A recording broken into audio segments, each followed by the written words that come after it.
Ayer nos empezamos a ver el escrito de la demanda y estábamos viendo los requisitos.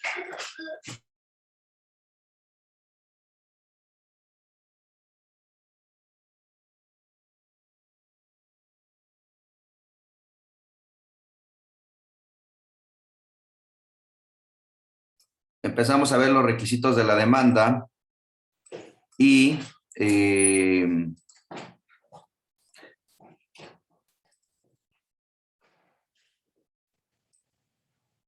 empezamos a ver el artículo 108 de la Ley de Amparo, ¿no? La quejosa era María Pérez, el tercero interesado. Habíamos visto que era, tratándose de juicios, era la contraparte del quejoso, o en el caso de los terceros extraños, pues también la contraparte o la que tuviera un interés contrario, ¿no? En términos del artículo 5 de la Ley de Amparo, y que era un juicio de amparo indirecto en materia civil, y que aquí primero teníamos que determinar la competencia, ¿no?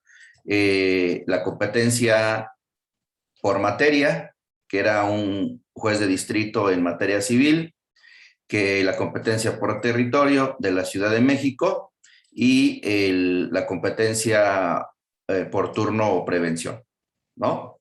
Les había comentado que esta competencia se encontraba en la ley orgánica del Poder Judicial de la Federación y también en la ley de amparo, ¿no? Y que hay un acuerdo del Consejo de la Judicatura que establece la división de los circuitos, y ahí se establece los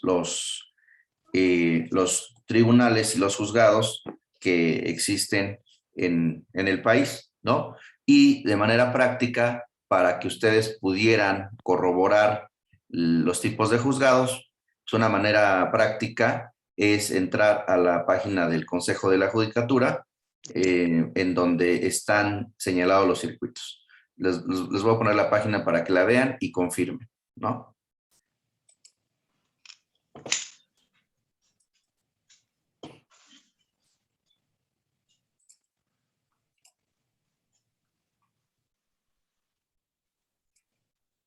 Miren.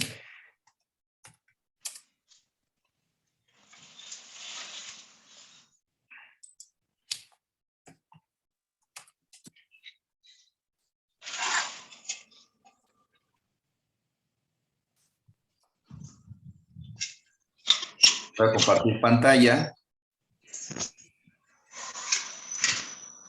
Aquí ustedes pueden, aquí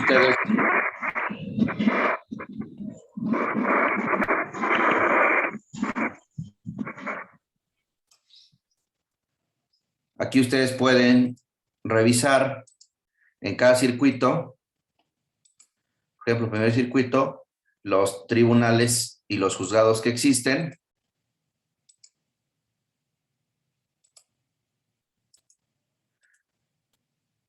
Y aquí pueden corroborar que son los juzgados y los tribunales que están en el acuerdo del Consejo de la Judicatura.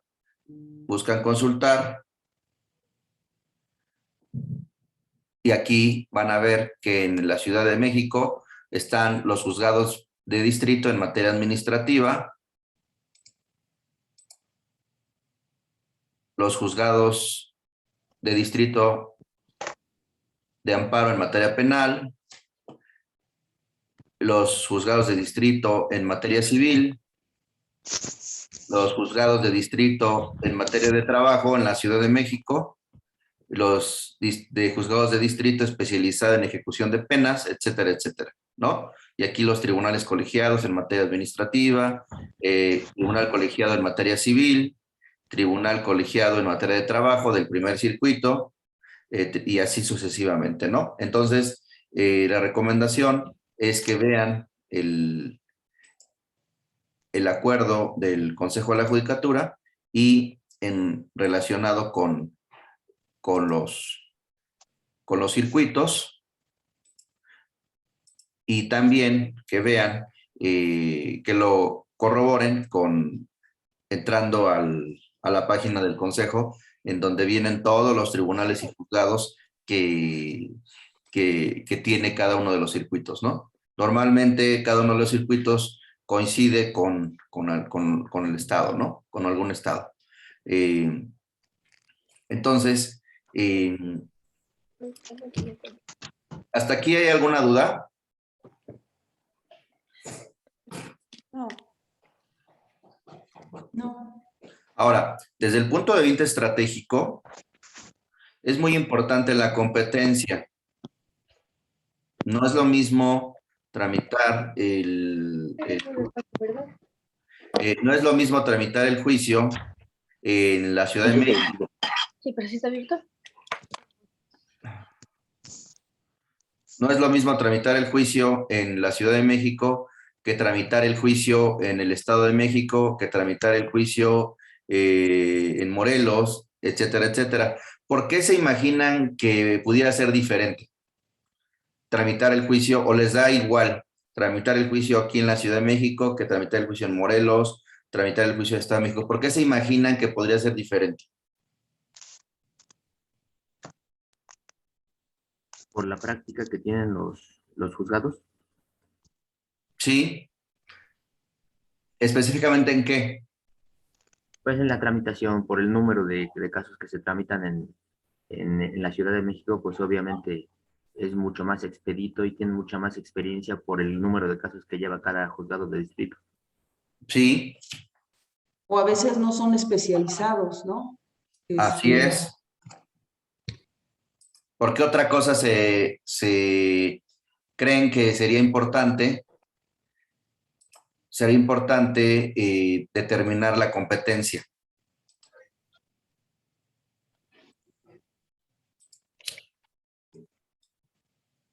¿Por qué? ¿Por qué se imaginan? ¿Por la ¿Recuerdan jurisprudencia? ¿Mandé? ¿Por la jurisprudencia? Efectivamente, porque recuerden ustedes que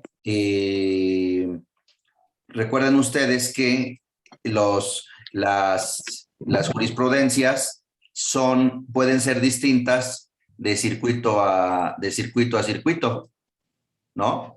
Entonces, ahí, dependiendo del circuito, ustedes tienen que revisar la correspondiente jurisprudencia que hay. Entonces, por ejemplo, en materia de medidas cautelares, de suspensión contra medidas cautelares, hay en la Ciudad de México un criterio y en Jalisco hay otro criterio. Y entonces, cuando a veces existe contradicción de tesis entre un circuito y otro circuito. Ya ven que existen pues, los tribunales colegiados en los diferentes circuitos y existen los plenos de circuito, y a veces la jurisprudencia de un circuito o de un colegiado señala una cosa en un circuito y la jurisprudencia de otro colegiado, de otro circuito señala otra cosa, o la jurisprudencia de un pleno de circuito de un circuito dice una cosa y la jurisprudencia del pleno de circuito de otro lugar, de otro circuito, dice otra cosa, ¿no? Entonces, aquí es importante que ustedes estratégicamente revisen esa situación porque pues el desenlace va a ser diferente si la jurisprudencia es diferente, ¿no? Y entonces aquí tendrían que determinar, miren, tendrían que, en este caso sería, pues la competencia, revisar la competencia, la jurisprudencia de la competencia por materia, la jurisprudencia de la competencia por territorio, ¿no? Y la jurisprudencia, pues de la competencia por turno, ¿no? Porque, por ejemplo, aquí hay muchos tribunales colegiados y hay diferentes y múltiples criterios. En otros estados en otros circuitos hay 2, 3 tribunales colegiados y es un poco más predecible poder determinar cuáles son los criterios de esos tribunales, ¿no? Entonces, hay una cosa que se llama, que es poco conocida en México, que se llama la jurimetría. ¿Han escuchado sobre la jurimetría? No, yo no. Bueno, la jurimetría es una metodología que agrupa un gran número de criterios y de ahí trata de predecir el resultado y el criterio que va a tener o que va a adoptar un tribunal, ¿no? Por ejemplo, en España busquen esta situación, hay una página de jurimetría y una empresa que agrupa un gran número de sentencias y se puede determinar el colegiado, bueno, el juzgado, la corte, el que está viendo el asunto y determinar qué criterios ha tomado sobre un asunto determinado, ¿no? En México, pues esto está en pañales, pero sería importante impulsar, pues, empresas o impulsar algún negocio en relación con la jurimetría. Eso sería, pues, imagínense el mercado de abogados que pudieran tener en relación a este tema, ¿no? ¿A cuántos abogados les podría interesar tener una posible aproximación de los criterios de los tribunales, ¿no? Dicen, pero por eso tengo la jurisprudencia. Pues sí, pero la jurisprudencia se basa en casos, pues, los más comunes, ¿no? Entonces, normalmente, pero no vemos los otros criterios, la mayoría de los criterios que adoptan estos tribunales, ¿no? O estos juzgados, ¿no? Entonces, aquí tendríamos que ver, a ver, me dicen que alguien no puede entrar. No, ya. Ok. Entonces, tendríamos que ver el artículo 37, ¿no? El artículo 37 de la Ley de Amparo, que señala que es juez competente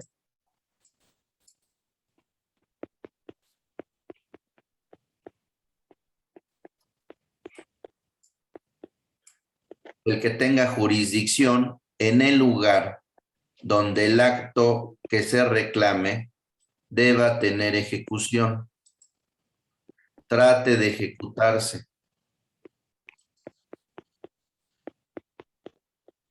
se esté ejecutando o se haya ejecutado.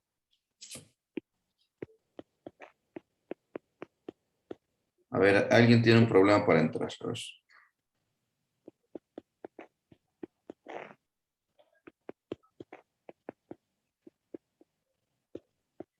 Ok. Luego dice, si el acto reclamado puede tener ejecución en más de un distrito o ha comenzado a ejecutarse en uno de ellos y sigue ejecutándose en otro, es juez competente ante el que se presente la demanda.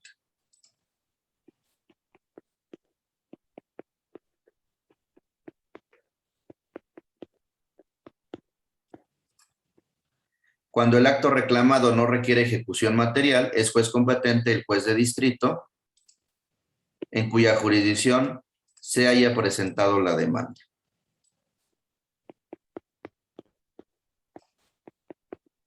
¿Ya vieron? Entonces, tenemos que determinar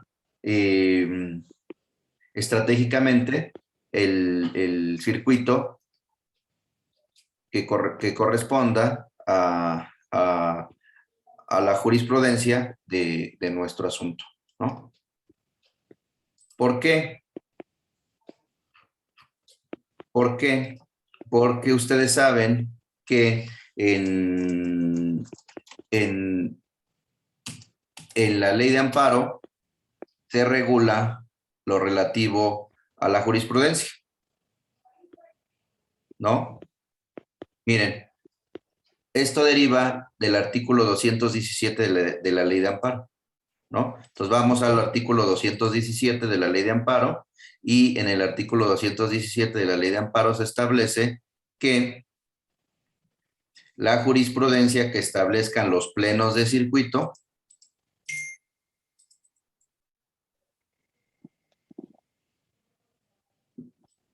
¿alguien podría ayudar a entrar a la abogada Claudia Tamay?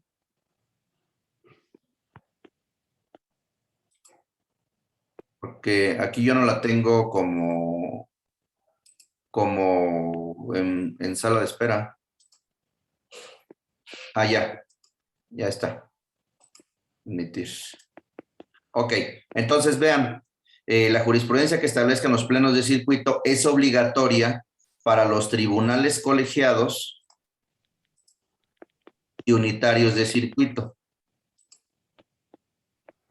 los juzgados de distrito, los tribunales militares, los judiciales del orden común de las entidades federativas, tribunales administrativos, tribunales del trabajo, locales y federales, que se ubiquen dentro del circuito correspondiente. ¿Ya vieron? O sea, no, no, es que hay jurisprudencia. Pues sí, pero jurisprudencia, pues ¿de qué circuito? ¿No? Es que ya le dije a mi cliente que hay jurisprudencia y el asunto está muy sencillo y ya está determinado. Pues sí, pero ¿de qué circuito? ¿Ya vieron? Más tarde les paso unos criterios que hay. Pues nada más pónganse a buscar en la página de la Corte las contradicciones de tesis que existen, ¿no? Es muy sencillo, nada más. Y por ejemplo, aquí señala que la jurisprudencia que establezcan los tribunales colegiados de circuito, los tribunales colegiados de circuito, es obligatoria para los órganos mencionados en el párrafo anterior. Es decir, dentro del circuito correspondiente. No es obligatoria fuera del circuito. Entonces, no, es que hay jurisprudencia. Pues sí, pero ¿de qué colegiado? ¿De qué circuito? ¿De qué materia? ¿No? Entonces, ese es otro tema que deben de ustedes, es importante para determinar la competencia.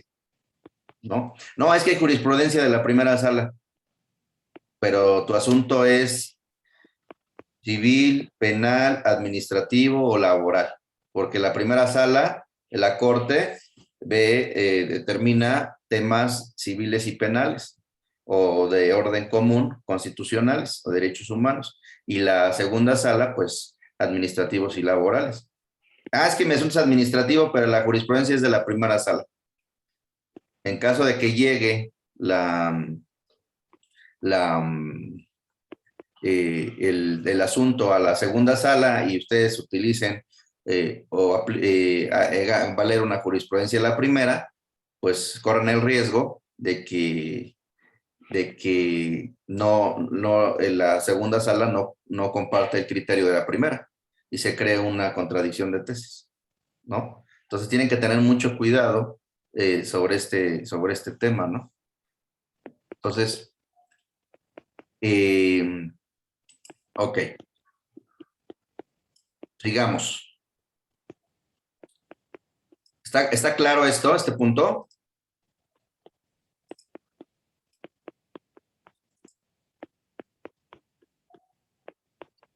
¿Está claro el punto?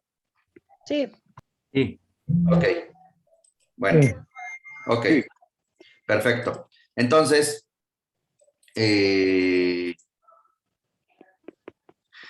ya habíamos dicho que en el artículo 108 se tiene que señalar el nombre y domicilio del quejoso o de su representante, apoderado o la persona que lo presente en su nombre, ¿no? Entonces aquí vamos a poner, por ejemplo, María Pérez.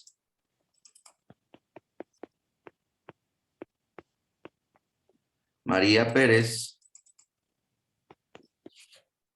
en mi carácter de apoderado general para pleitos y cobranzas de, más bien aquí sería otro caso, al revés.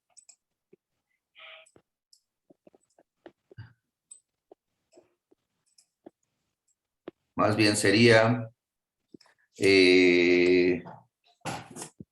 Pedrito Fernández, no, Juárez, ¿no? Pedrito Juárez, en mi carácter de apoderado general para pleitos y cobranzas de la señora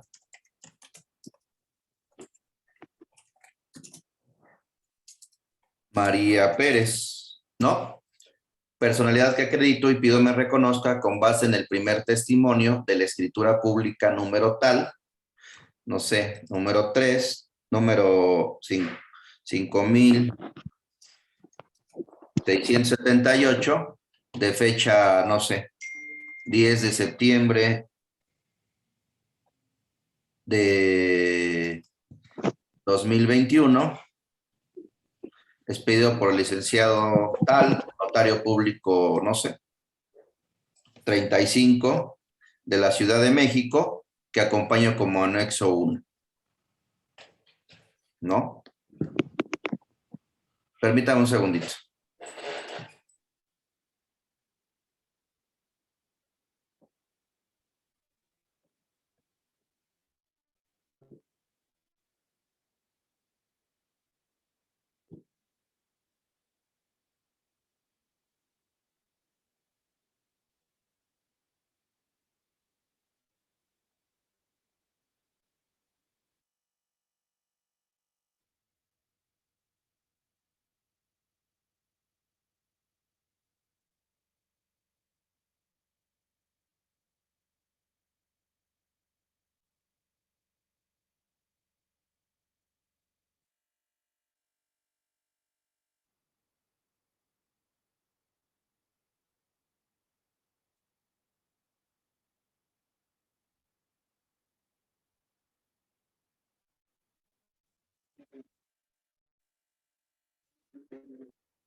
Ok, seguimos.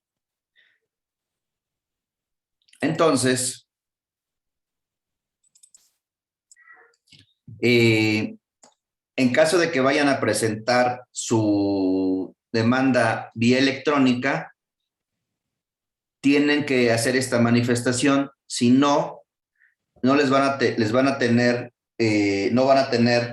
van a tener por presentado el documento, pero no le van a reconocer el carácter del documento público, ¿no?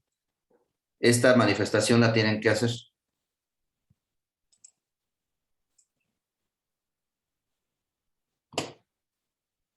Del cual manifiesto bajo por decir verdad que es copia íntegra e inalterada del correspondiente documento impreso. Porque si no, no lo van a tener como documento público. Entonces,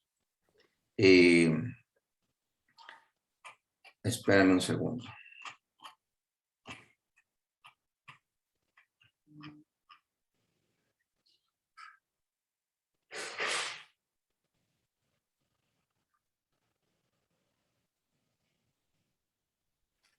¿En dónde viene eso? ¿En dónde encontramos eso? pues en el acuerdo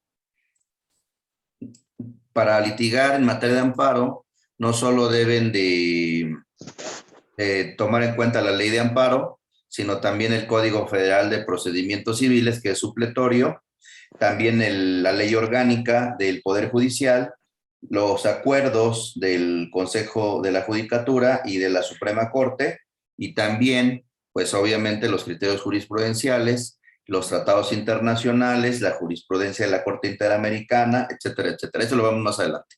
Pero vean, el Acuerdo 12-2020 del Pleno del Consejo de la Judicatura Federal, que regula la integración y trámite del expediente electrónico y el uso de videoconferencias en todos los asuntos de competencia de los órganos jurisdiccionales a cargo del Consejo. Y aquí nos vamos al artículo 3º, la integración y consulta de los expedientes electrónicos regulados en el presente acuerdo general se regirán por las siguientes bases. Y nos vamos a la fracción sexta del artículo 3º.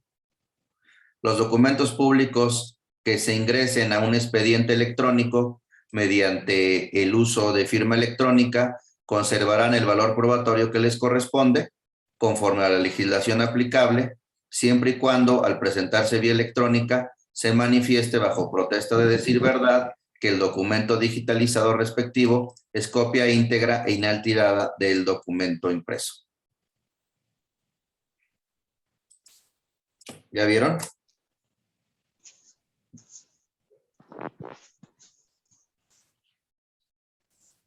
Entonces, es el artículo 3, fracción sexta, del Acuerdo 12-2020. Espérame un segundito.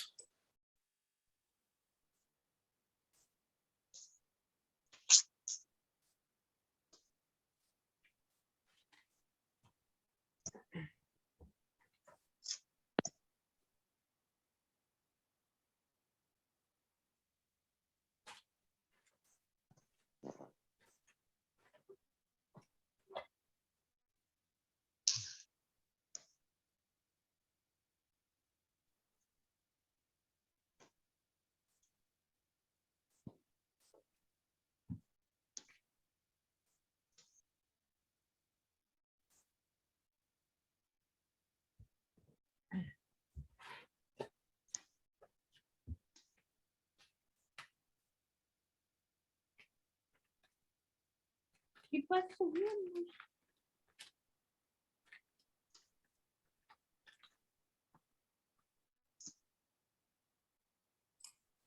Bien, seguimos. Es que estoy en un tema ahorita urgente, pero bueno, seguimos. ¿Hasta aquí alguna duda? Ninguna, profesor, gracias. Bueno, seguimos. Tengo una pregunta, Mande, disculpe. mande. Bueno, nada más para confirmar, esa declaración que acaba de comentar únicamente se tiene que realizar si el escrito también digamos, se tramitó por vía electrónica, ¿verdad? Sí, solo es por vía electrónica.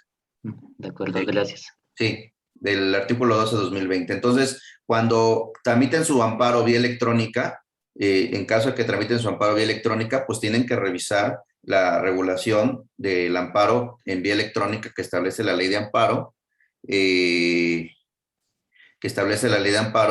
y que establecen los acuerdos, porque hay diversos acuerdos que regulan, esta situación, ¿no? En uno de ellos es el 12-2020, ¿no? Entonces hay diferentes tipos, muchos acuerdos que regulan el trámite del expediente electrónico, ¿no? Espérame un segundito, traigo un tema urgente, permítanme un segundito.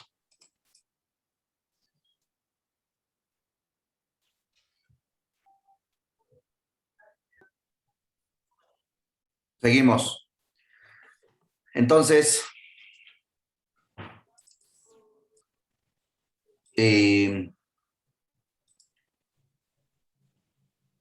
seguimos con la demanda. Ok.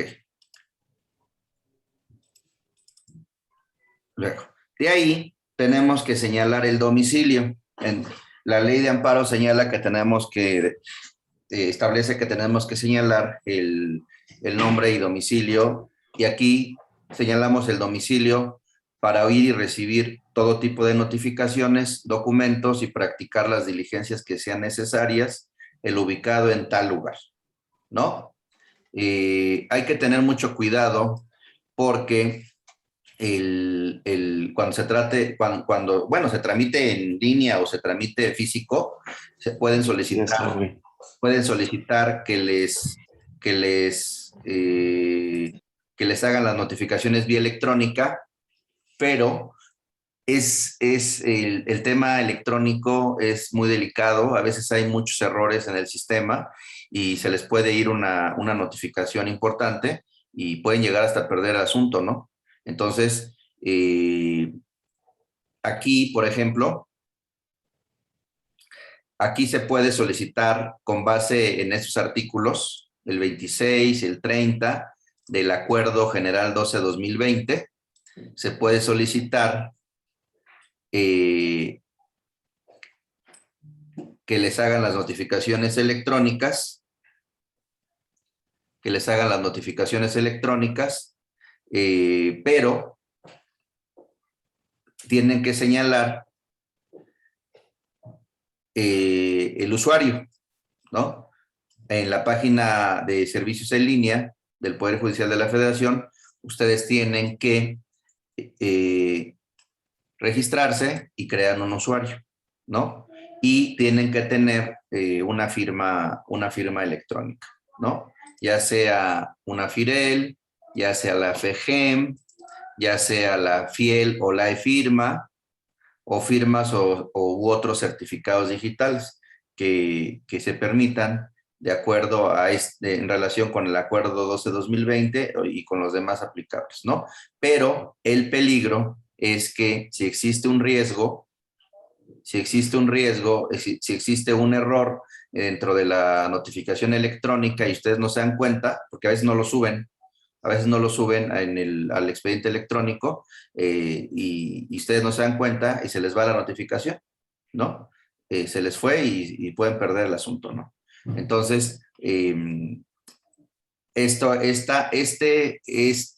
autorización es muy peligrosa. Por comodidad, pues dicen, bueno, pues que me notifiquen vía electrónica, ¿no? Por comodidad, pero es muy peligroso. Muy, muy, muy peligroso, ¿no? Entonces, tengan mucho cuidado. Una cosa es autorizar para que les hagan las notificaciones vía electrónica y otra cosa es autorizar que los autoricen para acceder, consultar, revisar y promover en el expediente electrónico. No necesariamente tienen que solicitar la notificación electrónica para que les den acceso al expediente electrónico, ¿no? Entonces es totalmente diferente. Algunos juzgados dicen, pues para que te dé acceso al expediente tienes que permitir que te notifique electrónicamente. No, espérame, el Acuerdo 12-2020 señala claramente que es voluntario. Es si quieren, es una opción nada más, no es obligatorio, ¿no? Entonces de ahí, para esto está el domicilio, ¿no? Y pues para esta situación ustedes tienen que determinar e irse a la ley de amparo y desde el principio saber cómo les van a hacer las notificaciones, ¿no? Entonces tienen que ir a la ley de amparo y buscar el capítulo relativo a las notificaciones, ¿no? Entonces, y ahí ver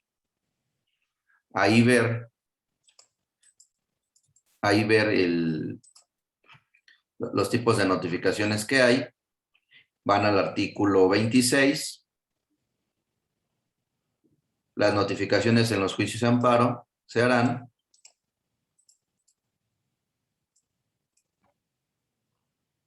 en forma personal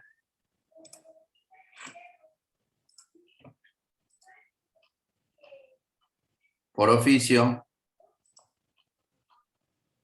por lista, por vía electrónica, ¿no?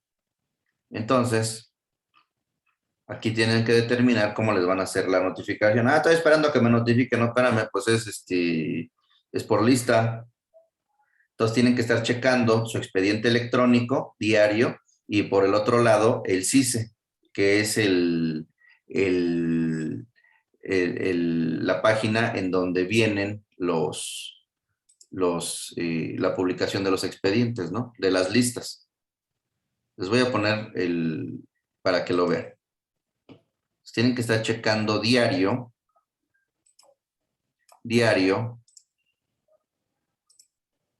tienen que estar checando diario el expediente electrónico. El expediente electrónico lo van a checar en el portal de servicios en línea. Bien, lo van a checar aquí. Se meten aquí, ingresan al portal y van a entrar aquí, ¿no? Entran aquí y checan su expediente electrónico.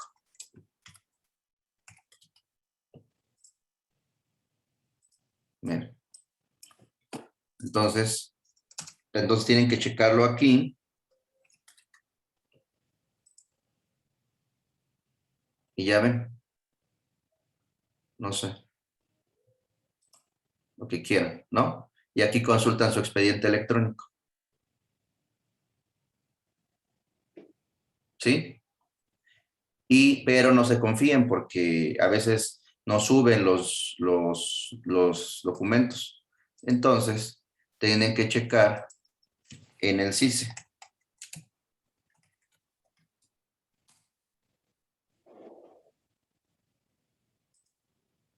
Aquí.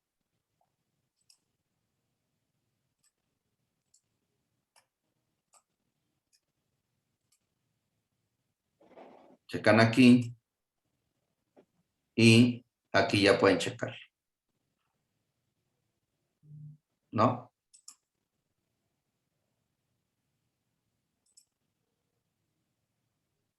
No sé. 102/2021. Y ya. Aquí checan sus acuerdos. ¿No? Aquí salen los acuerdos.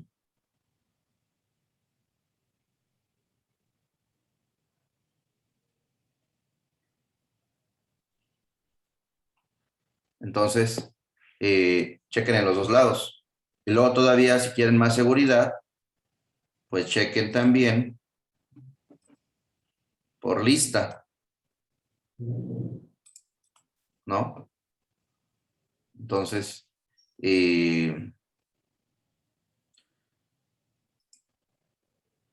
chequen aquí por lista, miren.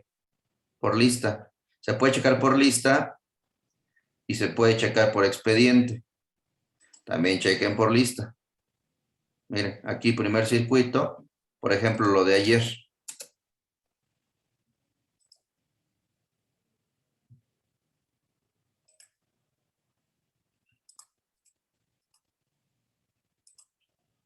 ¿Ya vieron?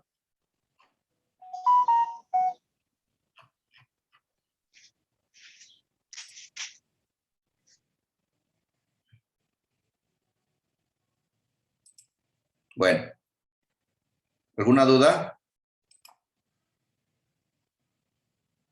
Ninguna. Ok, seguimos adelante. Bueno, seguimos adelante. Luego, les voy a compartir pantalla. Les voy a compartir pantalla. Permítanme un segundo.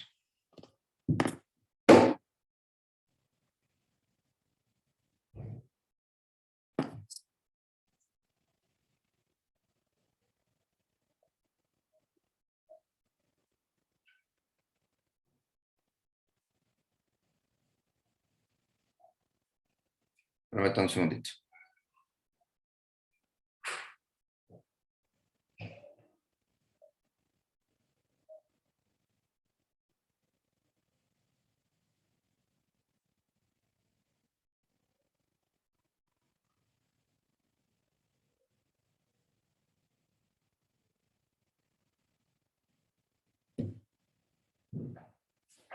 Ok, entonces señalamos a domicilio y luego señalamos a los autorizados.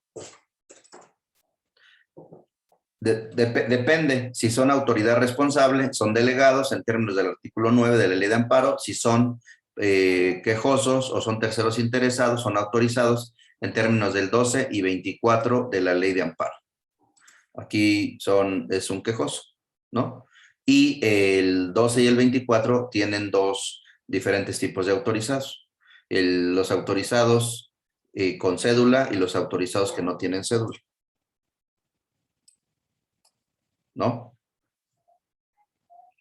Entonces, autorizo con todas sus facultades a los licenciados en Derecho, tales, ¿no? Pero para que puedan ustedes, para que estos abogados puedan intervenir en el juicio de amparo, tienen que estar inscritos en el Registro Único de Profesionales del Derecho del Poder Judicial de la Federación. Hay un acuerdo al respecto, ¿no? Hay un acuerdo al respecto. Entonces, vamos a ver el 12 y el 24.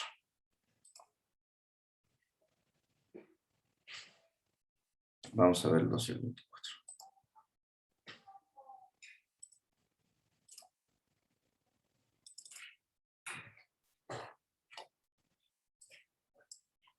Miren.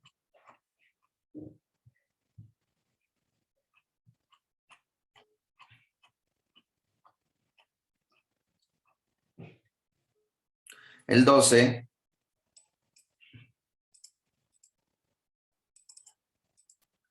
el quejoso y el tercero perjudicado, perdón, interesado, me quedé en la ley de amparo anterior. El quejoso y el tercero interesado podrán autorizar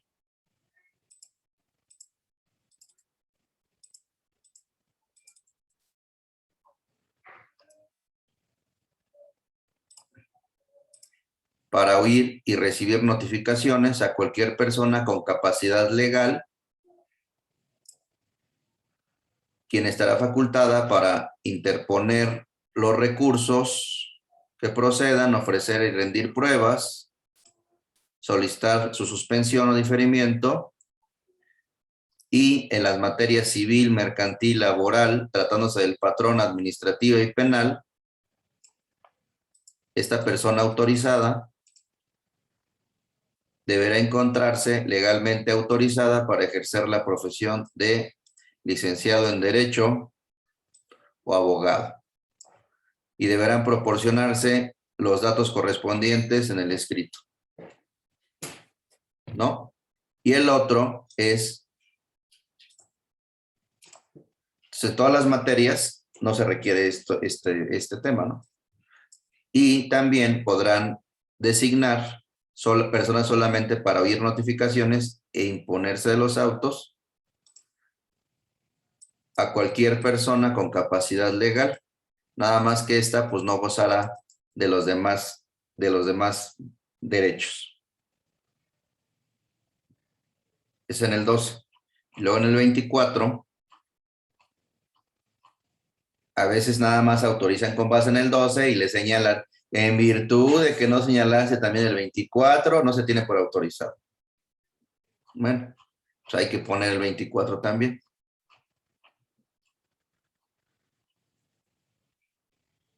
El quejoso y el tercero interesado podrán autorizar a cualquier persona con capacidad legal para oír para oír notificaciones e imponerse de los autos.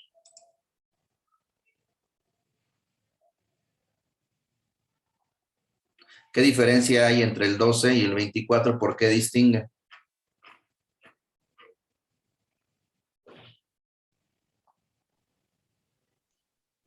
Pues ninguna. Porque unos son, ¿verdad? Pues es que aquí dice oír notificaciones e imponerse de los autos. Y acá en el 24,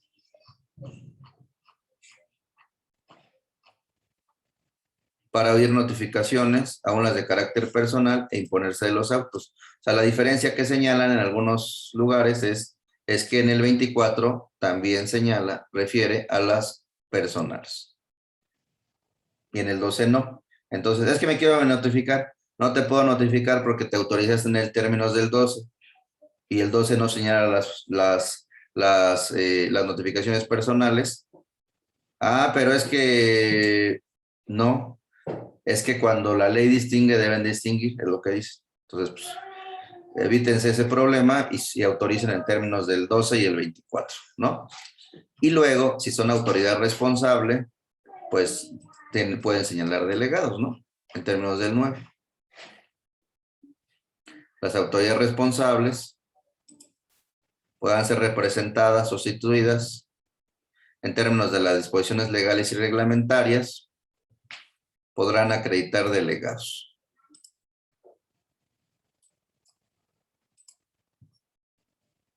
Rindan pruebas, aleguen, hagan promociones, interpongan recursos.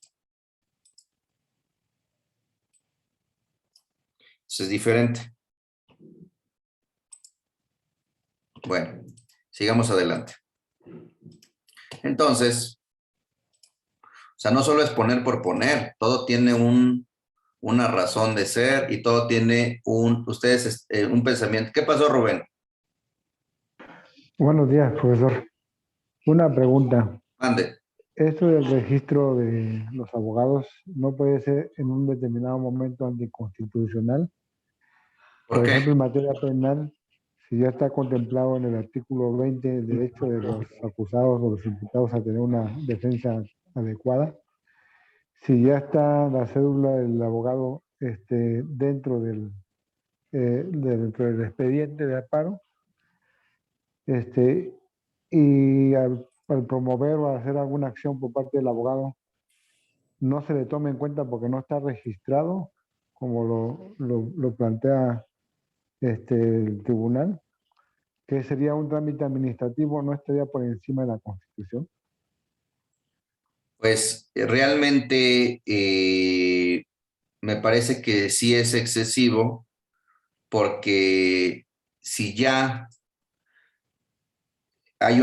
tienen una cédula y si ya hay un registro en la Dirección General de Profesiones público y hay una jurisprudencia que señala que la información que hay en las páginas oficiales es un hecho notorio, pues evidentemente es un requisito innecesario, ¿no? Lo mismo pasa, por ejemplo, cuando en algunos estados, bueno, casi todos, requieren que tengan la cédula, y no solo que tengan la cédula, sino también que se registren en los diversos tribunales para poder intervenir en los juicios, ¿no? Entonces, bueno, pues y te ponen ahí, legaliza tu título y una serie de requisitos. Oye, bueno, si ya tengo una cédula y ya está en el sistema de la página de la SEP, pues implica que ya tengo un título, ¿no? Entonces, pues son requisitos innecesarios. El problema es que si no los cumplen, pues existe el riesgo, pues, de que no le den trámite a sus promociones, y eso es muy grave, ¿no? Más cuando se trata de promociones que son delicadas, por ejemplo, ofrecimiento de pruebas, etcétera, etcétera. En la interposición de algún recurso, ¿no? Entonces, eso es muy delicado, pero sí es excesivo. Sí es excesivo. Incluso lo que podrían hacer, es solicitar que el juzgado ejerza el control de convencionalidad e inaplique, pues no solo, el control de convencionalidad no solo se refiere a las leyes, a la aplicación de leyes, sino también se refiere a la inaplicación de cualquier otra norma, ¿no? Es que inaplique el acuerdo de los profesionales del derecho, ¿no? Entonces, aquí, pero pues corren el riesgo de que no los autoricen y no puedan intervenir, ¿no? Entonces, la verdad que, pues sí, pero en estos casos de manera práctica, la verdad es que es mejor mejor realizar esos trámites, ¿no? Y Sí, que vayan en estado por estado y en la federación y en la Ciudad de México registrando sus cédulas, ¿no? Haciendo esos trámites, porque cuando vayan a litigar a otros estados, pues no van a poder intervenir. Entonces es delicado, ¿no? Entonces vayan con tiempo, poco a poco. Ahí en algunos son trámites electrónicos, por ejemplo, no sé, habría que checar, pero a mí me tocó hacer el trámite electrónico en el Estado de México y pues nada más, pues ahí es el La trámite. B3, ¿Perdón? la B3 manzanas. ¿Cómo? Sí. Ah, este, ahí, maestro, pero mande. para poderse registrar estado por estado tiene que tener un asunto en estado, ¿no? Si no, no se registra. ¿Una qué, En la perdón? Ciudad de México. Un asunto tiene que No, estar compartiendo un juicio para poderse registrar. no, no. No, no necesariamente. En el caso del registro único, tampoco. No. Dentro de normalmente esto se regula por acuerdos generales y no señala esta situación. A veces en la práctica les piden, a ver qué asunto, espérame, pues, o sea, ¿dónde señala que tengo que estar llevando un asunto, no? ¿No? Entonces, es importante que desde antes vayan ustedes preparándose y vayan haciendo, se vayan inscribiendo en estos registros, ¿no? Ok, ¿alguna duda? ¿Alguna otra duda? Por ejemplo, aquí en Ciudad de México, en su momento, cuando solicité el registro electrónico, sí pidieron que se estuviera llevando un asunto. Inclusive aquí está el compañero Álvaro Zárate y así nos solicitaron, ¿eh? Sí, Llevar un asunto, poner ahí el asunto. Y por ejemplo, en Puebla piden el título y tardó como un año para que autorizaran. sí, en los acuerdos no Terrible. señalan ese requisito, pero en el sistema les pide esa situación. Y efectivamente en Puebla es un tema, ¿no? Porque piden legalizar el título y luego, por ejemplo, ahorita con la pandemia, pues en el caso de la Ciudad de México, pues ¿dónde vamos a estar legalizando los títulos, ¿no? Y los títulos que son los anteriores, los físicos, ¿no? Y ahorita ya los electrónicos ya tienen una regulación diferente, ¿no? Pero lo que yo señalo, lo que yo creo es, digo, bueno, espérame, o sea, si ya tienes una cédula y ya está expedida por la Dirección General de Profesiones y si ya la Secretaría de Educación Pública ya te revisó todos tus documentos, ya validó tu título, ¿para qué te vuelven a pedir otra vez que legalices tu título, tu cédula, etcétera, etcétera, ¿no? El problema es que pues a veces son pues requisitos que o no están en la ley, ¿no? O que no están en los acuerdos o que son excesivos, ¿no? Entonces hay jurisprudencia que Hola, señala, Bulguita, buenos días. ¿mande? ¿Aló? Hay jurisprudencia que señala que, que si bien existe la facultad de desarrollar el derecho de acceso a la justicia, pues no pueden imponer obstáculos a este derecho, ¿no? Entonces, pues aquí es un obstáculo innecesario, ¿no? El problema es que si no lo cumplimos, pues existe, incluso por ejemplo en Puebla, el Código de Procedimientos Civiles establece que es un presupuesto procesal que firme el actor junto con el abogado patrono, y el abogado patrono tiene que tener registrada su cédula profesional, ¿no? Es un presupuesto procesal, tiene algunas excepciones, pero señala que si no, no se le da trámite a la promoción. Y en algunos estados es lo mismo, ¿no? Por ejemplo, en el Estado de México hay ya criterios jurisprudenciales relacionados con este tema, ¿no? Es excesivo, o sea, que es limitativo al derecho de acceso a la justicia, ¿no? ¿Por qué? ¿Por qué tengo que estar a expensas de que si me quiere firmar o no me quiere firmar un abogado, ¿no? Patrono, y que esté registrado, ¿no?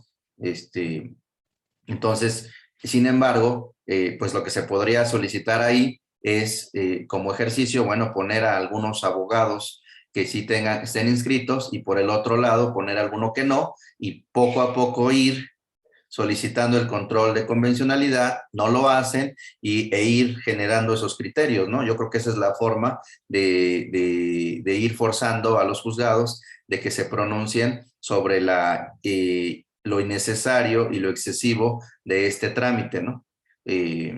Pero sí sería muy peligroso no hacerlo, ¿no? ¿Alguna otra duda? Pero además han puesto cada vez más filtros, ¿no? Porque como comentaba la compañera Griselda, cuando yo me registré aquí en el Tribunal Superior de Justicia del Distrito Federal, bueno, el antes Distrito Federal, ahí, a mí no me pidieron, no recuerdo que me hayan pedido el título ni nada de eso, o sea, me dieron un tarjetón, y parece que solo me pidieron la pura cédula. Así Pero es. ahora me están diciendo compañeros que se están registrando, el compañero Leónidas y otros compañeros que están registrando, que les están pidiendo el título y el original, y que les piden un montón de cosas, o sea, como que cada vez ponen más filtros, ¿no? Así es. Sí, a mí tampoco me Son pidieron. son cuestiones administrativas. Yo he comentado que no pueden ir por encima de los derechos más elementales, ¿no? Porque a veces hasta puedes dejar ¿cómo se puede decir?, en desamparo a tu cliente, si por un requisito administrativo de que no, pues es que no estás registrado en los federales. No, pero ya me registré en el Distrito Federal, sí, pero aquí en los federales no, entonces no puedes, Sí, claro. aparecer. Entonces, efectivamente. Sin embargo, ahí hay otro tema para los que no se han titulado. Hay un tema de tesis importante e interesante. Es el tema de las violaciones constitucionales de imposible, que son muy difíciles de reparar. Por ejemplo, en estos casos, por ejemplo, pasa con las oficialías de partes, ¿no? Pero no, nada más recibo de 9 a 3. Oye, espérame, ¿no? O sea, las horas hábiles según el código es de 9 a 7, en el caso de la Ciudad de México, ¿no? De 9 a 7. ¿Por qué nada más me recibes hasta las 3? No, pues sí, pero si ya no lo presentas, corres el riesgo de que ya no lo presentaste y ya lo presentaste fuera de tiempo, ¿no? Entonces, aunque hay, por ejemplo, jurisprudencia en materia administrativa de los tribunales administrativos que señalan que si las oficialías de partes cierran a las 3 o antes de las 12 del término, se puede presentar a la primera hora del día siguiente, ¿no? Pero eso es muy peligroso, porque recuerden que una vez que pues van cambiando los criterios, ¿no? Van cambiando los criterios, y entonces la verdad es que en un litigio planteado de manera estratégica sí, efectivamente existen, son violaciones, son restricciones innecesarias a los derechos humanos, pero son muy difíciles de reparar, ¿no? Entonces yo no correría el riesgo, ¿no? ¿Sí queda claro? Un comentario, maestro. Mande. A mí ya me pasó. Sí. En un amparo en Toluca, Estado de México. Sí. Un colegiado en materia penal. Efectivamente, yo no estoy registrado en el Estado de México, y Sí. al momento de promover, pues me rechazan la promoción porque no estoy registrado. Entonces, pero ya había habido varias diligencias en las cuales yo pues ya había mostrado mi cédula profesional, incluso con copias. Había quedado copia fotostática con diligencia ante el notificador, etcétera. Sí. Y entonces puse el recurso de queja. Sí. Y la misma tribunal resolvió en contra, entonces puse un recurso de revisión, se fue a la corte, a la primera sala, y la primera sala también lo rechazó. Así es. Yo argumenté que era anticonstitucional, que en todo caso debería aplicarse el principio pro persona. ¿Cuál es la ley que más le favorece? En este caso al imputado, al acusado. en el sentido de que le favorece más la Constitución, porque debe adecuarse a los derechos humanos de la persona, ¿no? Y pues yo todavía quedé inconforme con la resolución de la Corte, no me convence de que valga más un trámite administrativo que lo que establece la Constitución y que todavía hayan resuelto en lo que más le favorecía, en este caso al acusado. Claro. Y no solo Y eso. luego- Ajá, te escucho. Y luego en la pandemia también me pasó otra parte, como empezaron a trabajar los juzgados, se acortaron los horarios. Yo llegué a las 5 de la tarde, también fue en Toluca, a meter una promoción ya de término, y como estaba en la pandemia no estaban funcionando normal. Ujú. Y ya habían cerrado el juzgado. Y entonces yo empecé a discutir con el guardia, porque no podíamos entrar al edificio. Así es. Y luego el guardia, pues ya desesperado conmigo, me dio un teléfono, hablé, total. Tuve que ir al día siguiente a presentar la promoción, porque ya no pude ese día. Igual, no me la aceptaron por extemporáneo. Y no pude hacer nada al respecto.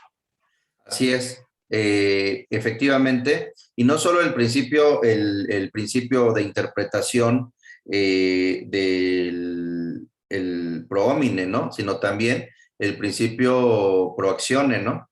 El principio pro actione señala que es jurisprudencia que señala que se debe de interpretar en favor de que proceda la administración de justicia, ¿no? Entonces, sin embargo, es cierto toda esa situación, pero en la vida real, a veces esos temas son de imposible reparación, ¿no? Y no solo son de imposible reparación, me refiero al tema de cómo se considera en el juicio de amparo, que es no, sino ya no pueden repararse. Y entonces te arriesgas a que al criterio del juzgado, del colegiado o de la sala, así es que te lo desechen o que no compartan tu criterio, ¿no? Entonces es muy delicado, por eso tienen que tener mucho cuidado con esta situación, ¿no? Ok, ¿seguimos? Bueno, entonces, luego de ahí, vamos a regresar a la ley de amparo. Vamos a regresar a la ley de amparo. Vamos a regresar a la ley de amparo y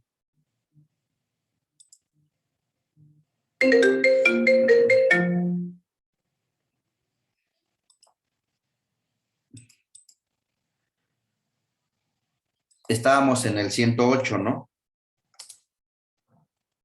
El nombre y domicilio del quejoso y del que promueve su nombre, quien debe actar su representación. Nombre y domicilio del tercero interesado, y si no lo conoce, manifestarlo así bajo protesta de decir verdad. La autoridad o autoridades responsables, ¿no? Entonces, nos regresamos.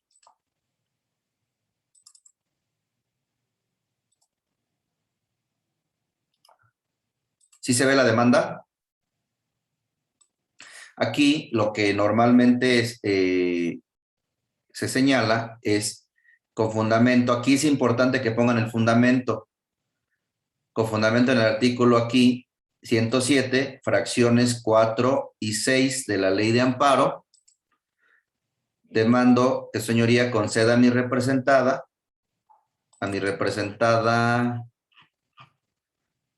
María Pérez, el amparo y protección de la justicia de la Unión en contra de los actos y omisiones de la autoridad responsable que más adelante señalo. Aquí sería de las autoridades responsables que más adelante señalo, ¿no? ¿Por qué? Pero aquí ustedes ya saben, ya saben, bueno, se los mando al rato, el cuadrito, ¿no? Si es un acto legislativo, ya saben las fracciones, si es un acto administrativo, si es un procedimiento seguido en forma de juicio, si es un acto jurisdiccional, antes, durante, sentencia, después y tercero. Entonces aquí son las fracciones 4 y 6 porque es un tercero extraño, ¿no? Vamos al 107.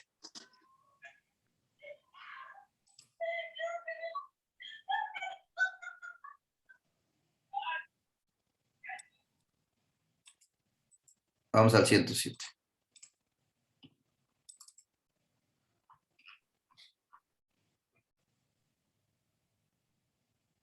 El 107, fracción cuarta, contra actos de tribunales judiciales administrativos realizados fuera de juicio o después de concluido. Aquí se señaló esa fracción porque recuerden que el acto se dio ya en ejecución de sentencia después de concluido. Y también se señaló fracción sexta porque contra actos dentro o fuera de juicio que afecten a personas extrañas. Técnicamente, solo podrían señalar en la fracción sexta, porque se acuerden que les dije que en caso de que hubiera un tercero, que fuera un tercero, prevalece ese precepto respecto a los demás, si es antes, durante o después de juicio. Sin embargo, ¿por qué se señaló así? Entonces van a decir, es que usted me dijo que si era tercero, no importaban todas las demás. Por regla general. Sin embargo, en materia de amparo contra emplazamiento, requerimiento de pago y embargo, acuérdense que les dije, si es antes de sentencia, hay que agotar los recursos. Si es después de sentencia y ya no hay recurso, pues podemos presentar de forma inmediata el amparo indirecto. Entonces aquí, para que el juzgado no se confundiera y no previniera, a ver, está después de concluido y es una persona extraña, ¿sí? Es por esa situación. Seguimos adelante. Seguimos adelante. Luego,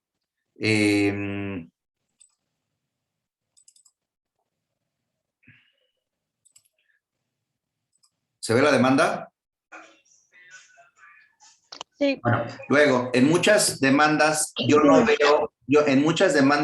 veo esta situación, yo no veo esta parte, los efectos perseguidos, ¿no? Es muy común ver en las demandas de amparo, perdón, en las demandas normalitas, las prestaciones o las peticiones o las pretensiones. Sin embargo, en las demandas de amparo nunca veo eso. Ay, ¿para qué lo pones? Bueno, pues por el principio de congruencia y el principio de exhaustividad. Tú me tienes que resolver lo que yo te estoy pidiendo, bien o mal, pero me lo tienes que resolver. De una u otra manera, pero me lo tienes que resolver. Entonces, si ustedes establecen desde el principio los efectos perseguidos, en el momento de la sentencia, les va a ser más fácil atacar la sentencia si les es desfavorable por violación al principio de congruencia y exhaustividad, ¿no? Entonces, ¿cuáles son los efectos perseguidos? Recuerden que les dije desde el punto de vista estratégico, desde que están haciendo su demanda, tienen que estar pensando en la sentencia y tienen que estar pensando en la ejecución. Acuérdense que sentencia ganada y no ejecutada se la lleva ya saben, ¿no?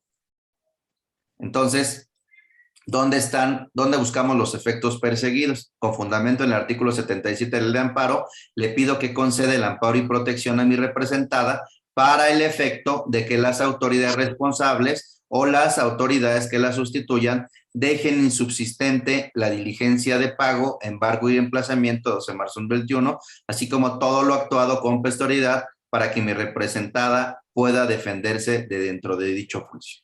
Deje insubsistente la diligencia y todo lo actuado. ¿Por qué? Porque aquí tienen que determinar qué tipo de acto es, porque dependiendo del tipo de acto es el tipo de efecto que van a perseguir. Entonces aquí tendrían que ir al artículo 77 de la Ley de Amparo Tendrían que ir al artículo 77 de la ley de amparo y determinar qué tipo y qué efecto es, ¿no? Aquí está, miren. Los efectos de la concesión del amparo son: cuando el acto reclamado sea de carácter positivo,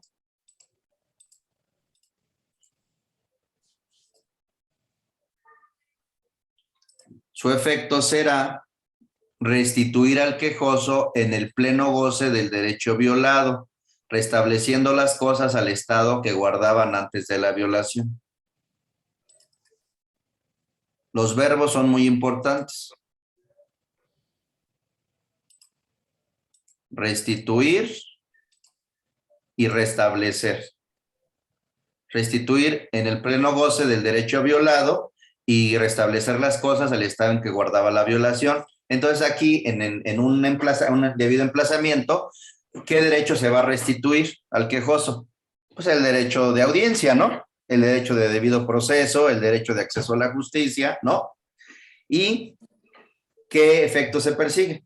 Pues restablecer las cosas al estado que guardaban antes de la violación. Es decir, la violación se cometió en la diligencia de requerimiento de pago, embargo y emplazamiento, entonces restablece las cosas antes de esa diligencia. Por eso está así la demanda, ¿no?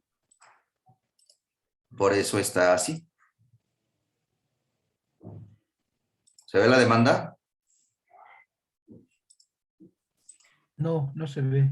¿No se ve la demanda? Ya se ve. Ya se ve. ¿Sí? ¿Sí se ve? Sí, ya se ve. Sí, ya se ve. Ok, bueno, entonces por eso está así. Dejen insubsistente la diligencia, es decir, restablezcame antes de la violación, antes de la diligencia y todo lo actuado para que mi representada pueda defenderse. ¿No? El derecho violado. Pero esto no siempre es así. A veces las demandas, los actos son diferentes. A veces los actos son de carácter negativo o son omisiones. Y entonces en este caso es obligar a la autoridad responsable a respetar el derecho de que se trate y a cumplir lo que él mismo exija. ¿No? Bueno, seguimos adelante.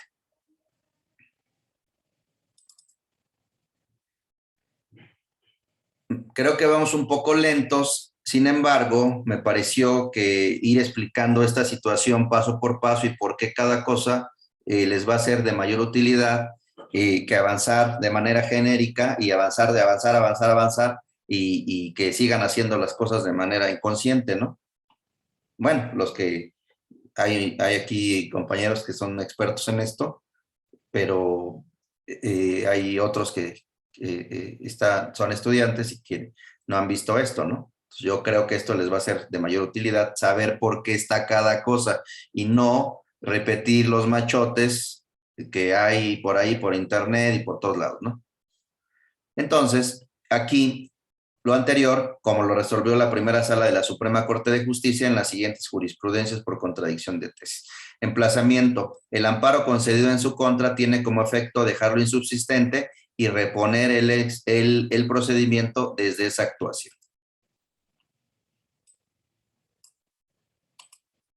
¿Ya vieron? Todo se echa para atrás. Es restituir al quejoso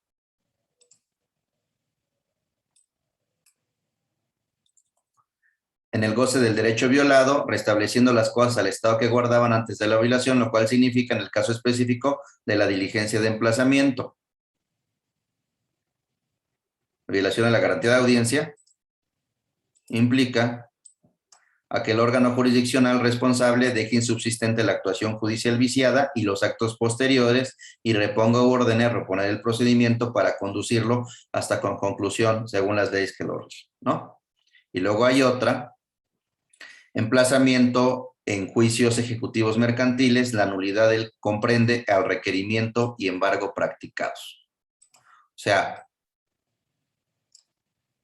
dicen, bueno, pues es lógico. No es lógico porque recuerden que en tratándose de juicios ejecutivos mercantiles, pues hay diferentes, ¿no? Los normalitos, los orales, etcétera, etcétera, ¿no? Son diferentes las vías de los ejecutivos, pero en términos generales es al revés que lo que sucede en la mayoría de los juicios. Los ejecutivos, primero se requiere de pago, luego se embarga y luego se emplaza. Entonces dice, pues por lógica, bueno, si anulo el emplazamiento, pues, ¿qué pasa con lo anterior? ¿No? O sea, esta jurisprudencia señala que si se anula el emplazamiento, también comprende el requerimiento de pago y el embargo, ¿no?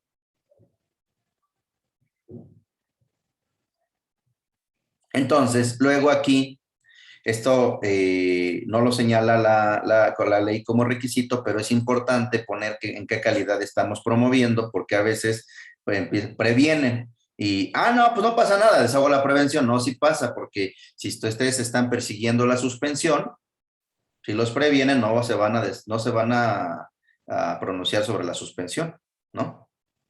Entonces aquí, mi representada tiene el carácter de tercera extraña por equiparación, porque tuvo conocimiento del juicio ejecutivo mercantil después de que fue dictada la sentencia definitiva y que ésta causó ejecutoria por medio del oficio tal.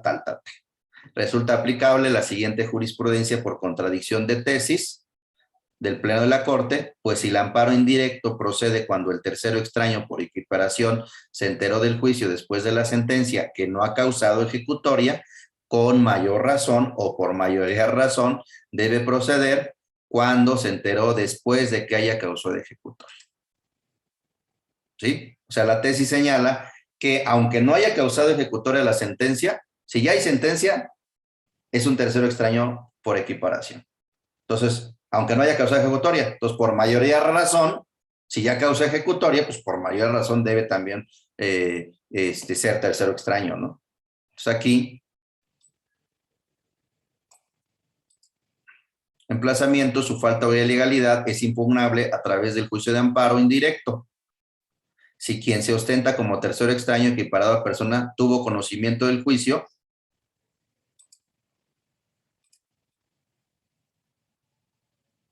miren, es lo que les decía del antes y el después. Después de dictada la sentencia que no ha causado ejecutoria, aun cuando pueda impugnarla oportunamente mediante un recurso ordinario en el que pueda hacer valer aquella violación procesal. Entonces, si se puede y procede el amparo como tercero extraño por equiparación, cuando todavía no ha causado ejecutoria, por mayoría de razón, procede cuando ya causó ejecutoria, ¿no? Luego, el consentimiento para el acceso y divulgación de los datos personales. Mi representante no da su consentimiento para que sean divulgados ni expuestos sus datos personales, ni su información ni documentos que tengan el carácter de reservados o confidenciales. Esto, recuerden que hay una ley de datos personales en posesión de sujetos obligados. Entonces hay que revisar esa ley. Y si son particulares, pues hay una ley de protección de datos personales en posesión de particulares. Y si son autoridades, una ley de protección de datos personales en posesión de sujetos obligados. Una es en posesión de particulares y una es en posesión de sujetos obligados. Y luego aquí ya empiezan los requisitos de la demanda. Nombre y domicilio de la quejosa y de quien promueven su nombre. Aquí sería María Pérez, ¿no? María Pérez. ¿Mandé? Sí, María Pérez habíamos puesto. María Pérez. Quien tiene su domicilio personal y real en tal lugar, el cual es distinto del domicilio procesal que he señalado anteriormente, por medio de su apoderado general para pleitos y cobranzas, tal, ¿no? Es Pedrito Juárez. Pedrito, es que voy a poner el otro, pero no vayan a decir que estamos utilizando su nombre y su imagen, porque recuerden que hay una ley de derechos de autor y que protege la imagen, ¿no? Y hay leyes que protegen la imagen, el nombre y todo, ¿no? Entonces, Pedrito, ¿qué habíamos puesto? Pedrito Juárez. Pedrito Juárez, ¿no? ¿Por qué señalamos aquí el domicilio personal y real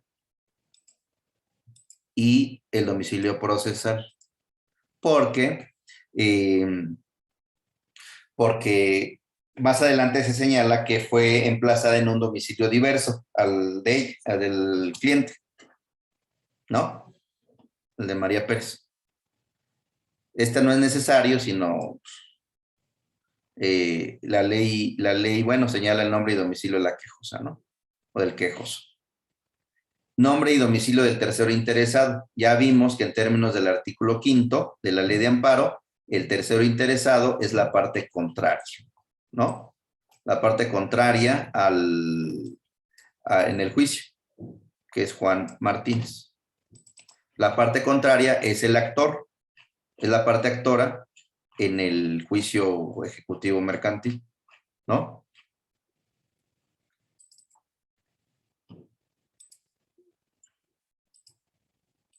Y aquí recuerden que el artículo 108 señala que si ustedes no tienen conocimiento, tienen que manifestar bajo protesta de decir verdad que desconocen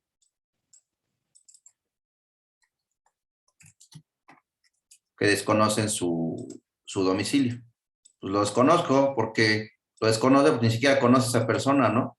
¿Se acuerdan que en el caso era que ni siquiera conocía al actor, no le había firmado el pagaré, ¿no? Entonces el tercero interesado es el contrario,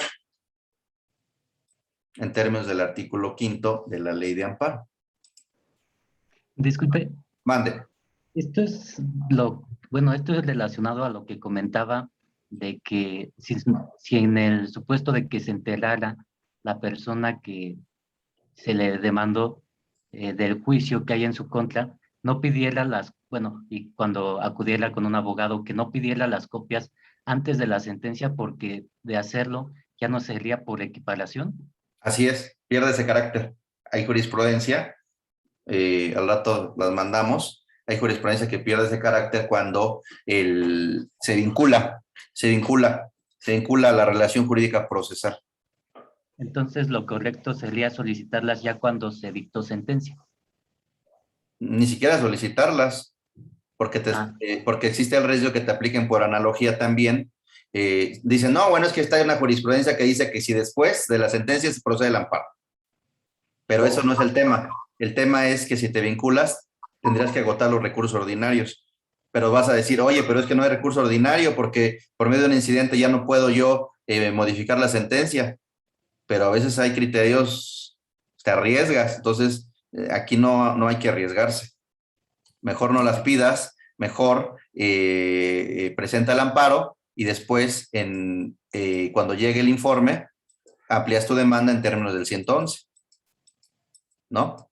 Y ya ahí vas a conocer las copias, ¿no? Bueno, entonces, recuerden que habíamos visto que quién es el tercero interesado en el artículo 5º de la ley de amparo, en la fracción tercera.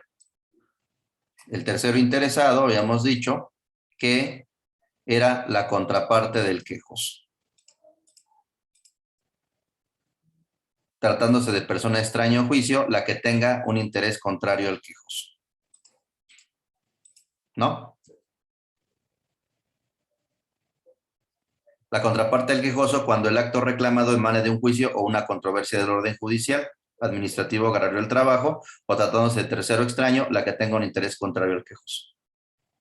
Porque no siempre el no llamado es el demandado.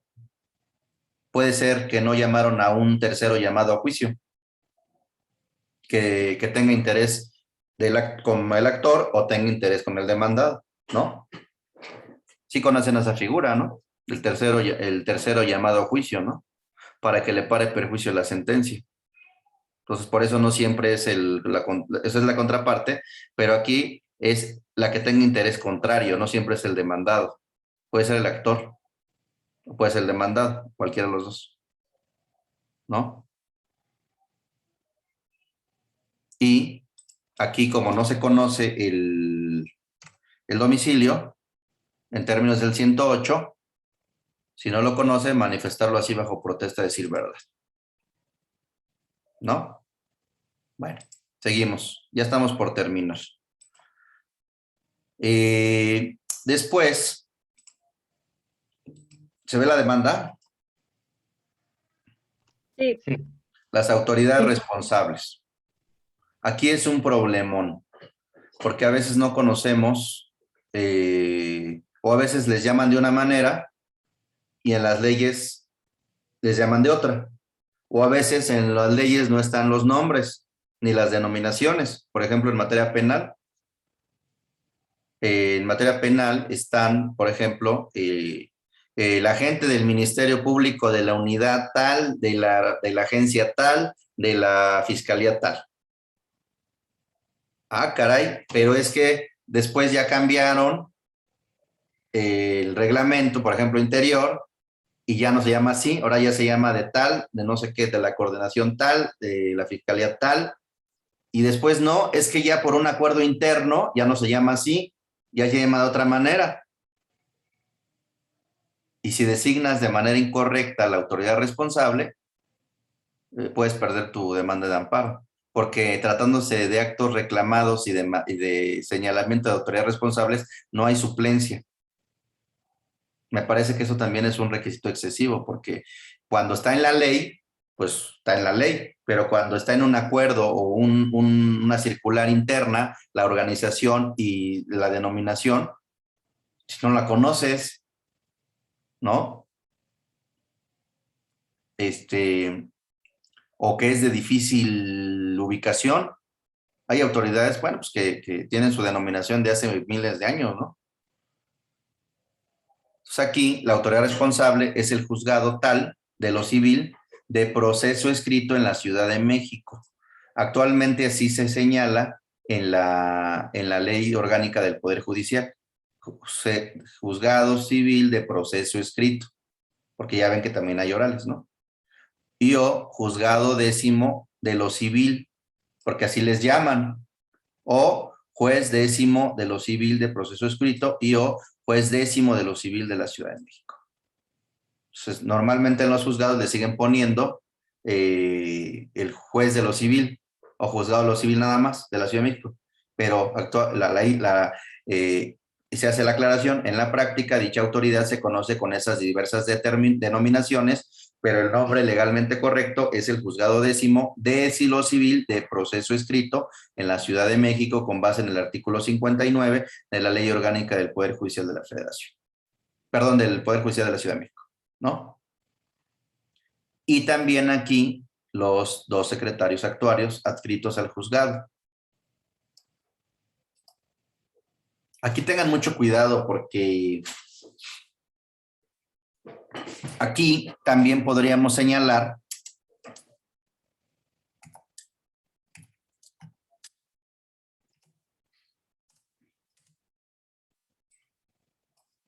a los conciliadores.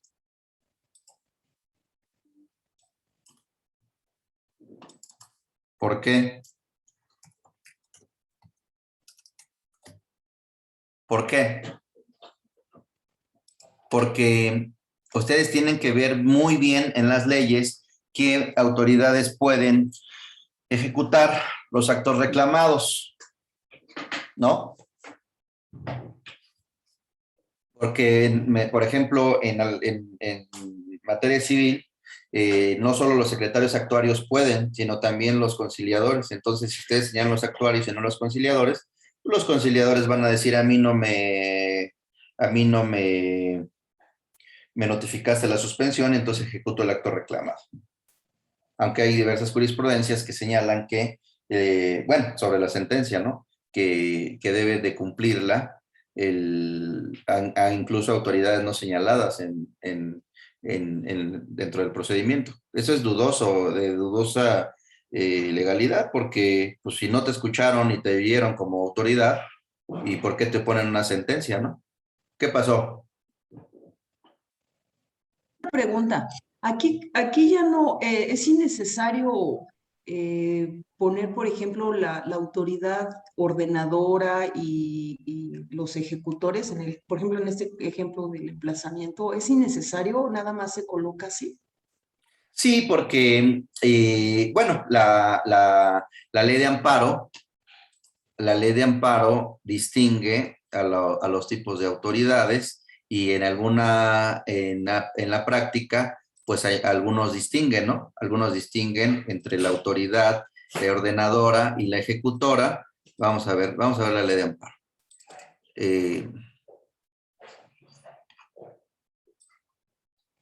Sin embargo, esta distinción en la práctica deriva de este artículo.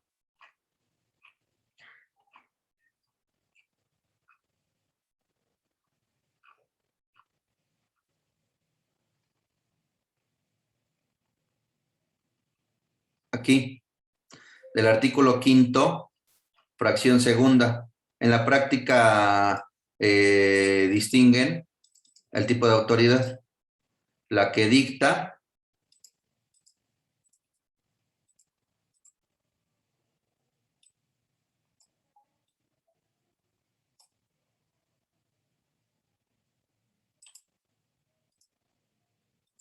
la que ordena, aquí está señalada la autoridad ordenadora, la que ejecuta y la que trata de ejecutar. Por eso en la práctica, en algunos amparos se distingue y se señala la autoridad ordenadora es esta y la autoridad ejecutora es esta. Sin embargo, yo creo que eso es peligroso porque, y probablemente no se pone porque, lo he visto en muchos despachos, en muchos asuntos, ¿no? Sin embargo, el riesgo es el siguiente. ¿Y qué tal si el actuario, que es una autoridad ejecutora, ordena algo?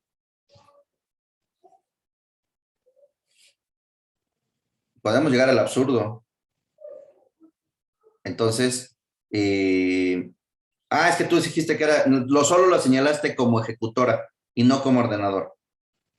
Oye, pero lo señalé como autor responsable. Pues sí, pero no hay suplencia en la queja tratándose ni de actos reclamados ni de autoridades responsables. No hay suplencia. Entonces, aquí es lo mejor dejarlo amplio que casillarlo como ordenadora y ejecutora, ¿no? Porque les reitero, no hay suplencia en la queja en actos reclamados ni en autoridades responsables. Entonces, si ustedes lo encasillan, se van a limitar. Pero sí en muchos amparos se distingue como autoridad ordenadora al juez y como autoridad ejecutora a los actuarios, ¿no? Pero yo creo que eso es peligroso por lo mismo. Ay, pero ¿cómo va a pasar? Si ahorita ya hubo una reforma en derechos humanos en 2011, si ya se aplican los tratados internacionales, pues sí, pero la verdad es que luego no los aplican en la realidad. Entonces, ¿para qué nos arriesgamos, no? Por eso en este amparo no se distingue entre la autoridad ordenadora y la ejecutora, ¿no? Para no encasillarlos. Luego, los actos y omisiones que se reclaman de la autoridad. Del juzgado, ¿qué tipo de actos hay? Hay 3 tipos de actos en términos de la ley de amparo, ¿no? Hay 3 tipos de actos en términos de la ley de amparo, entonces tendríamos que checar y revisar a qué tipo de acto es, ¿no? ¿En dónde vamos a encontrar eso? Pues muy sencillo.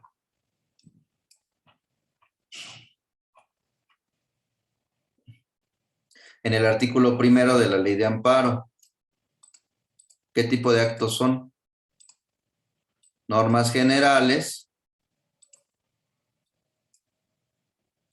actos y omisiones, ¿no? Esos son normas generales, actos y omisiones. Así de sencillito. Entonces,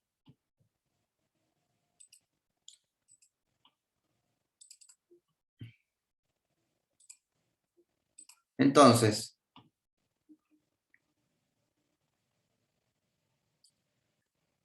aquí serían normas generales actos. Aquí podríamos decir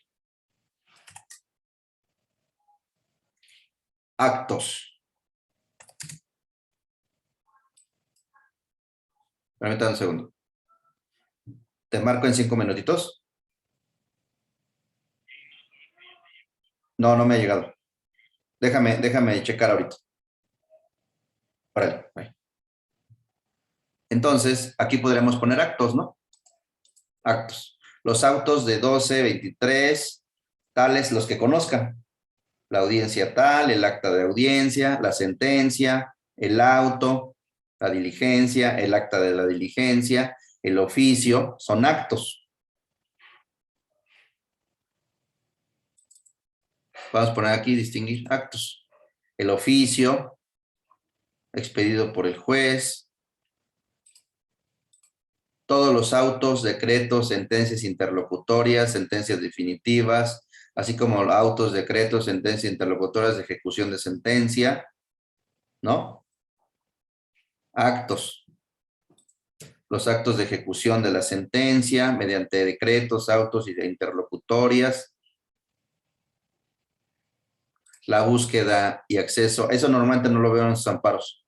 La búsqueda y acceso a la información confidencial y reservada de mi representada como parte de la ejecución de la sentencia, como cuentas bancarias, datos y especificaciones de inmuebles, datos y especificaciones de información corporativa de personas morales. Eso nunca lo he visto yo en los amparos. Porque al final esto también lo hace. En ejecución de sentencia el juez puede pedir, quiere ese oficio a la Comisión Nacional Bancaria, quiere ese oficio a los registros públicos, quiere ese oficio a los notarios, etcétera, etcétera, ¿no? Hay información que es pública, pero hay información que no es pública. Entonces, pues, también hay que meter esto para que frenen la búsqueda de tu información en ejecución de sentencia, ¿no? La sentencia definitiva, la ejecución de la sentencia definitiva, ¿no? Y de los actuarios, todos los actos de ejecución, ¿no? También son actos, ¿no? La diligencia de requerimiento de pago, embargo y emplazamiento, ¿no? La ejecución mediante notificaciones y actuaciones y todas sus consecuencias. La ejecución de la sentencia mediante el embargo, gravamen o limitación por cualquier medio de los bienes inmuebles y acciones de la sociedad mercantil que señalo, etcétera, etcétera. Entonces, son normas, actos y omisiones, ¿no? Bueno, ya son las 9. Hasta aquí, ¿alguna duda, alguna pregunta? ¿Les parece bien esta metodología? ¿Vamos muy lentos? ¿Cómo ven? Profesora, está muy bien, gracias. Todo muy bien, profesor. Yo creo que esto nos sirve más, ¿no? Porque que se los explique de manera sistemática, ¿no? Yo creo que así, pues es que así es el oficio del abogado, de lo que los comentaba, ¿no? Así es como va uno haciendo las demandas, ¿no? Entonces, ¿alguna duda, algún comentario, alguna queja? Queja dulce, queja amarga, maestro, queja constructiva. El cuadrito que ayer se hizo, porque Sí. estaba sumamente práctico, estratégico, ¿Cuál? ese. El cuadrito no, el que hicimos antier, bueno, para determinar qué juicio Sí. era. Ya, ahorita se los mando. Por favor. A ver, en este momento, porque se me pasó ayer, pero en este momento, Gracias. terminando, se los reenvío. Se los mando para el chat, ¿no? Por favor, profesor, gracias. Maestro, un favor. Mande. ¿Podrían darnos la clase? Es que yo me perdí la primera media hora porque no podría entrar. Sí, está grabada y la vamos a subir. Al rato subimos la de ayer y la de hoy, ¿no? Gracias. Nada más háganme un poquito de paciencia porque hay un poco de trabajo. Un poco mucho. Para proceder un amparo, al principio cuando estábamos viendo sobre el apoderado legal, se puede promover un amparo de cualquier materia a través de un apoderado legal, aunque no haya comparecido el apoderado en el juicio de origen. Sí, Claro. Ok. claro, porque hay una regla en la, acuérdense que la ley de amparo señala, miren lo que señala la ley de amparo. La ley de amparo señala, y normalmente en todos los códigos procesales hay esta regla, que se puede promover el juicio de amparo por sí, por representante legal y apoderado. Es diferente, ¿eh? El representante legal y el apoderado, ¿eh? ¿Qué diferencia hay? El origen de la representación. Entonces, el apoderado legal es una contradicción. En el caso de los representantes legales, la representación deriva de la ley, por ejemplo, los padres, la patria potestad. Y en el caso del apoderado, deriva de la voluntad. Es una representación que deriva de la voluntad. Entonces es diferente. Las reglas son diferentes. Miren, el artículo 6 de la ley de amparo. Entonces, ojo con eso, ¿eh? También tienen que distinguir eso, ¿eh? La representación legal, la representación orgánica y la representación voluntaria. Son diferentes. Eso lo pueden ver en el Código Civil, en los códigos civiles, lo pueden ver en el Código de Comercio, lo pueden ver en la Ley General de Sociedades Mercantiles, ¿no? Etcétera, etcétera. Mire, el juicio de amparo puede promoverse por la persona física o moral a quien afecte la norma general o el acto reclamado en términos de la fracción primera del artículo 5º. El quejoso podrá hacerlo por sí, por su representante legal, que es diferente, por su apoderado o por cualquier persona en los casos previstos en la ley. Hay casos en los que se puede hacer por cualquier persona, una incomunicación, ¿no? Una incomunicación lo puede presentar cualquier persona. No, es que no tengo mi cédula inscrita, no, pues es cualquier persona, ¿no? ¿Qué pasó? Maestro, Mande. una preguntita. ¿Me permites mañana hacer una pregunta en relación a la representación legal o la pongo en el chat? Sí, póngala en la chat y la resolvemos mañana.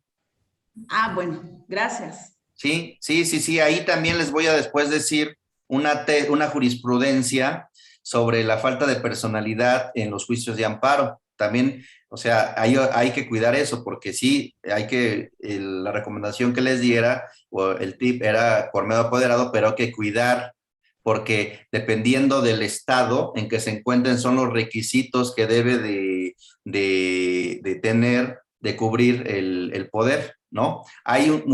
Se cometen muchos errores, por ejemplo, cuando son personas morales y se conceden poderes en asambleas y se asignan a un delegado para ir al notario a protocolizar el acta. Y ya de ahí, con base en eso, protocolizan el acta y exhiben como si fuera un poder. Pero eso no es un poder. Hay jurisprudencia que señala que eso no es un poder, sino que tendrían que ir todos los socios, cuando se trata de apoderados, al notario a ratificar. Y no, entonces hay aguas con eso, ¿eh? O por ejemplo, en Jalisco, para la expedición de un poder para pleitos y cobranzas se requiere que sean abogados, ¿no? Entonces, o por ejemplo, en el Estado de México se señala que los poderes tienen que tener una vigencia determinada y si no tienen una vigencia determinada, caducan a los 3 años. Entonces, aquí está el poder, no, revísenlo, porque en un asunto que tuve hace años antes de estar aquí en el servicio público, ahorita que estoy, vi un asunto en el que promovió la parte actora con su poder del Estado de México y no se dio cuenta que su poder ya había caducado.